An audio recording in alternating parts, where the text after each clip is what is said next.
Hi guys, welcome back to my channel. My name's Kelsey and this is Ruffalo Reads.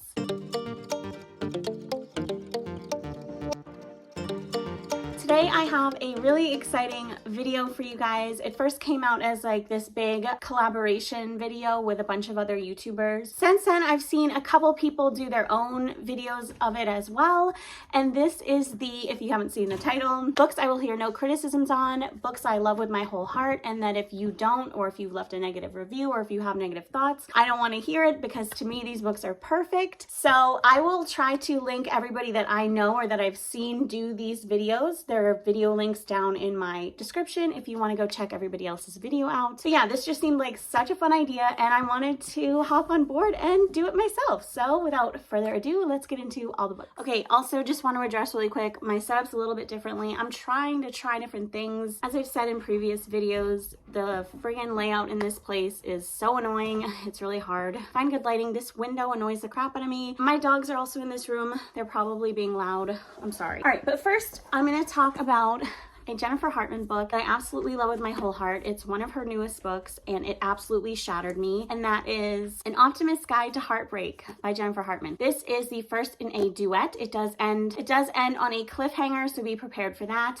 It is absolutely heartbreaking and shattering. There are multiple triggers in here for different things. It's between Lucy and Cal, and I love the heroine named Lucy. It's just so sweet. So this is a childhood friends to lovers, but there was like something that pulled them apart in their younger years and they're brought back together. He owns a mechanic shop. She is just a ball of sunshine, even though she has this deep medical issue that's happening that she doesn't speak on. She just tries to be a positive light in everyone's lives. There was a heartbreaking tragedy that happened to both of them, Cal and Lucy, in their past that was part of the reason, or the main reason, I guess, for their being apart from each other. So when Lucy comes back to town and sees that Cal owns this shop and she asks to work there, she goes for an interview. He kind of instantly shuts her down, but she warms down on his senses and he ends up by offering her the job, and this is their love story. Like I said, it's the first in a duet, so you won't get the HEA in this book per se. But I just love this book so much. I've said in multiple videos, my husband was like, literally, are you okay? Because he would come into the room and I would be like a sobbing ball of mess with how like upsetting this book was and how much it hurt me in my heart. Cal and Lucy are soulmates, forever love them. The second book is not on this list because I didn't love that one as much,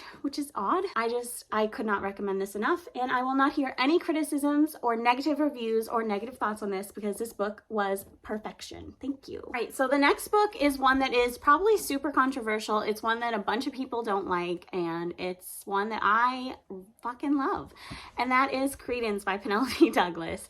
I put this one off for so long because for a romance, this cover just did not make sense to me, which is why I didn't pick it up. But after having read some of Penelope Douglas's other books, I was like, okay, I have this on my shelf. I need to read it. And as you can tell, I effing love this book. 5 stars. All of these books I'm talking about are absolutely 5 stars. Yeah, this is a damaged heroine whose parents have committed, double suicide. She never had a great relationship with them. She gets notice from her step uncle, whom she has never met, who says, hey, you can come stay with us if you want, because I think she's like 17 or 18 or something at this point. Like she could fend for herself, so to speak. We live in this secluded area. You can come stay with us if you'd like. It's going to be a big difference from your life because her parents were loaded. She lives in this huge mansion and she never kind of connected with that like city mansion life. She always felt out of place, I guess. So she goes to this secluded place with her step uncles and 2 step cousins and has kind of relations with all 3. She ends up with one. There's so many different quotes that kind of lead you into knowing who she's going to end up with. And most of the ones that I have highlighted looking back, you can tell that it was him. So it's pretty interesting actually, because I was tabbing this, reading it for the first time, so I didn't know who it was going to be. I don't know. This book was just surprising. It was fun. It was sexy. It was just, pacing was perfect. There's just something about Penelope Douglas's writing that I feel like just seizes you and pulls you in. And a lot of people, like I said, don't like this, have lots of issues with it. And you know what? No. It's perfect. I love everything about it, and just let it be what it is. A fun, spicy time, unpredictable or unreasonable things happening, but it's a fun escape from reality, and it's just perfection. And she gets to live in the mountains with like streams and secluded and just beautiful scenery, and it's just perfect. And the epilogue was so great, and I just love them with my whole heart, and you should read it if you haven't. All right, the next one is a newer one by one of my favorite authors, Elizabeth O'Rourke, and I read it over the summer, pretty much I think right when it came out. It is The Summer We Fell. This is a super angsty, spanning years romance between somebody who the main female character comes from a very neglectful home. She actually gets offered to live with the preacher of the town, like in their home, in their family, and she forms a relationship with the son. And one summer, this son's best friend comes to visit, and he's very much like kind of mean to her, but for a reason, because he can tell that she is not being taken advantage of, but she's being, you know, mistreated and not being understood for who she is and the type of person that she is, because she's being made to be like, oh, do the dishes, help in the kitchen, all this stuff. And it's like the dad and the mom never ask the son to do that. They only ever ask her. And he's like, why aren't you standing up for yourself, kind of thing. And he kind of tests those boundaries and tests her thoughts and feelings on a lot of things and her morality. This is how they end up together. So it is kind of a three-way situation, because she's with the son of the preacher and stuff for a long time. They do get into this catalyst of a fight and end up by breaking up.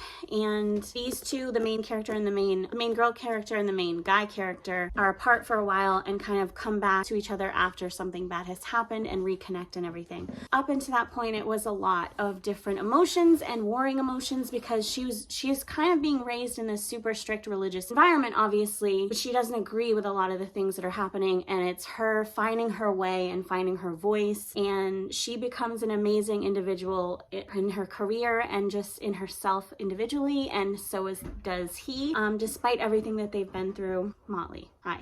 You're huge. He is huge already. He's 7 months and he's huge. Can you get out of here? Thank you. Anyways, yes, I highly recommend. I haven't heard much negative thoughts about this at all, honestly. I've heard about the second one. So if you do have anything negative, I don't want to hear it. I love this. It's perfection to me, and it deserves no criticism whatsoever. It's perfect. I love it. All right, AC just kicked on. It's almost the end of September, and it's another hot day. It's almost 80 degrees, so I don't know. But next one is Home Game by Odette Stone. I absolutely love and adore this book. It completely took me by surprise. This was a 5-star. I read it so fast and I loved it so much. I ordered the book before I even finished it, because I just knew, I was like, I need to have this little baby in my life. I've talked about this recently on my channel, so this is probably going to be a little redundant, but Motley, get out of here. But I guess this is the danger of sitting and filming, because then my dogs just want to climb up all on me. But this is a hockey romance. He is the star of the Vancouver Wolves, I think it is, and which is in Canada, obviously. And the main female character is actually homeless. She meets him at a coffee shop. He's like struggling to do his taxes or something, and she's like amazingly smart mathematically, and she ends up helping him. And she's like this little tiny gothic dressed girl, and he was just like totally taken off guard, and he's like, can you help me again? And she's like, I mean, yeah, I guess. But she's like really like, I gotta go, because she has to get to the homeless shelter before it closes for the night, and she ends up by not making it. He does offer her a ride and drives her there, but they're closed, and he's like, okay, well, you can come stay at my house as you helped me. It's like only fair. Meanwhile, in his head, he's like, I could have offered to take her to a hotel, but you know, whatever. Something just about her. It's not that he's looking to like hook up or anything like that. He just literally feels drawn to her. So this is about their budding relationship and how it all goes down. There's a lot more to it than that, but it was just perfection. I've never read an Odette Stone, and I need to read more from her, because this writing was just impeccable. I loved it. I ate it up, and I could hear no criticisms about these characters, about this book, this writing, just nothing. It was amazing, and I really am thankful for Cheyenne for bringing this book to my attention, because I don't know if I would have heard about it otherwise, honestly. Yeah, I love it. Love it. All right, last book on this list, guys, and I know you're probably sick of me by now, but that is Magnolia Parks by Jessa Hastings. This book just, again, I think took me by surprise. I had a feeling that I would like it, but I didn't realize I would love it. So I first heard about this from Tori from Live a Novel Life. I bought the book immediately. I bought actually the physical copy, and I hadn't read it for like a year. There was no audio. So when I saw the audiobook came out, I was like, okay, yes, I'm down. This is a thick baby, so that also kind of turned me off at first. I was like, oh my God, this is gonna take me forever, and I'm already behind on my goal. But anyways, I picked it up. I love it. You guys know this book is amazing. It is 5 stars. I will hear no criticisms, and trust me, I know what they could be, what they have been, what I've heard, but just like, no.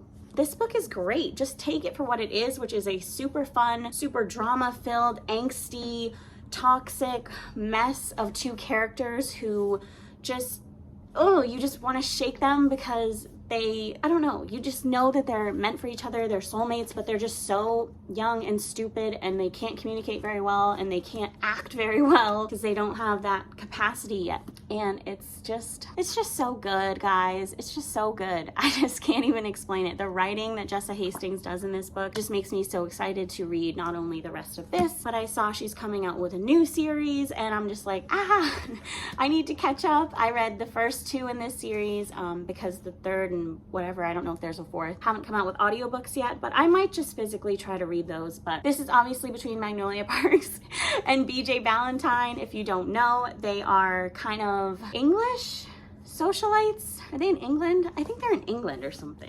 British socialites? English socialites? I don't know. They're both very rich. There's lots of designer clothing talk. Just think of like a rich, like the Kardashians maybe here or something like that. But younger, maybe like the Jenners. Like, you know, think of them and just following them and all their different escapades and things. I don't know. It's so entertaining. It's like comfort food, but a book. It's like your guilty pleasure that you want to watch on TV, which is like mostly what I watch. I like love reality TV, but that's like what this is in a book form, and it just couldn't be better. So yeah, I couldn't rave about this enough, and now I'm gonna shut up. All right, so I don't have a specific book for me, but I did just want to mention in this last little bit of this video that I absolutely have been devouring Frida McFadden books lately. And I know that all those books I talked about before are all romances. Frida McFadden is a mystery thriller author. And as you guys hopefully know, I also love mystery thrillers so much. So I started this month of September with a Frida McFadden book because it was free on Hoopla. It was like 8-hour audiobook. I was like, sure. Is she perfect? Are her books perfect? No, but again, I don't care. I don't want to hear anything. I don't want to hear, oh, this is annoying. Oh, this. Oh. No, her books are fascinating. They're so quick and fast paced. Like I read a book of hers a day for like 4 days straight. Like that's how fast I could get through them. And I'll hear no criticisms. Like I cannot wait to read The Housemaid. I think that's her newer one, The Housemaid and Housemaid's Secret. So I haven't read those 2, but I've read like 4 or 5 of her other books by now. And I've never read her before this month. So that just goes to show how much, you know, she captured me, I guess. If you like a fun kind of popcorn thriller, maybe you could call it, I would highly recommend Frida McFadden. I think she's an easy starting mystery thriller author too for people who like want to try that genre. So I would highly recommend that if you're that type of person that's looking to maybe try something. I could not say anything better about her. And I hope that this setup was maybe slightly better. I know I don't have any books over here, so that was probably a miss on my part, but I kind of wanted to put these books. There you go.